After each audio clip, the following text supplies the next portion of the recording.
Show you one of my favorite lenses, the ultra versatile 105-2.8 micro lens. It's technically called the micro 105 f2.8 lens from Nikkor, but it's a macro lens. Micro and macro are pretty interchangeable terms. And what you can use it for is not only near one-to-one magnification of any sort of object, which means you can go extremely close up and show exactly the size of the object in the full frame, but you can also stand back and use it as a portrait lens. It's fairly quick as a lens, not super quick, not as quick as say the 24-70 to 2.8 lens, but you can get some action out of it as well. I'm going to show that off with our wonderful model today, Mr. Caleb.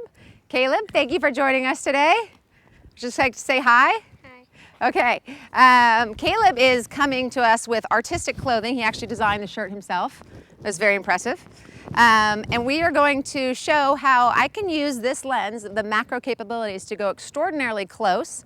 The difference between this lens and other macro lenses that I've used in the past is that you do have that one-to-one magnification where you can get very close in, and you can at any time use the autofocus. You can jump to a manual focus. So if you're getting very, very close and you're finding that the lens isn't exactly grabbing the focal points that you want, you can simply switch to the manual mode. A lot of times people have a question about the way the lens works. On the outside it has an MA or an M. The MA simply means it's the autofocus. That's all that means. So sometimes people even scratch out the M or will put a little duct tape over it or something just not to be confused. And the M is the manual mode. So I will switch to a manual mode if I'm getting extraordinarily close and finding that I'm not getting everything in focus that I want. What the lens does well is that it'll auto-calculate what I need for a depth of field as I'm getting closer and closer to my object or my subject. So in this case, we're going to show how you can take Caleb and fill the entire frame with just his eye by using these capabilities. I'm going to do a macro shot. I'm going to switch to, in these lighting conditions, I'm going to be about an ISO 100. I know that I'm going to go very close in and I want a lot in focus, so I'm going to go ahead and choose a smaller aperture, which lets more in focus. In this case, I'm going to do about a 5.6, and then because I'm going to lose some light on that, I can drop my shutter speed to about 1/200th. This is about the selection I'm going to choose right now. You stay right there. All I need is your eye. And make your eyes happy, okay? Okay, very good. They look medium happy. That's happier, good. All right, and so if I get this close, then I can make small little adjustments. Like as I'm getting in this close, I can tell that I need to drop my shutter speed, so I'm gonna go down to 1/125th. All right, give me your eye, bring it. Beautiful, stay. Excellent, and then what I have is a full 1-to-1 of his eye in the frame.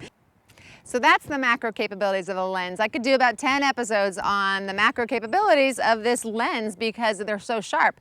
But in this case, I want to show you again the versatility, why I grab this lens on nearly every shoot. Here I'm going to do a portrait, just a simple portrait, and show you how this can be a gorgeous classic portrait lens because it has some of those killer attributes. First of all, with the focal length is very flattering for my subject. I get a very sharp, crisp capture of my subject, but I get that beautiful bokeh or that soft background where it's blurred and just really has a lovely look to it. Sarah, can you help me out real quick for a second? Thank you, the lovely Sarah. If you could come over and do me a favor and just bounce some light up into my subject so I can get a really clean portrait of him.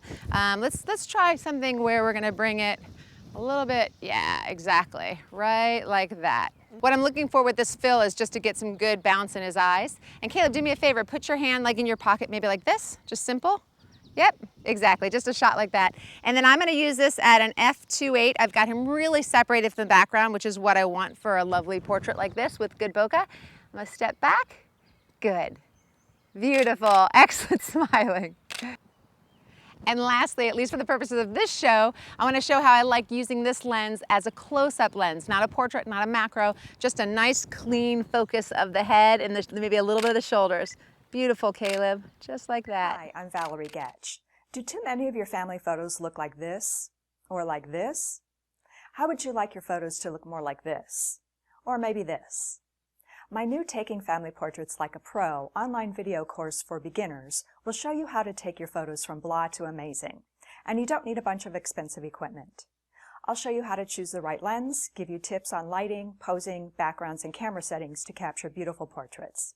And then I'll show you how to enhance your photos using Adobe Lightroom. Click here to learn more and get a coupon for special savings.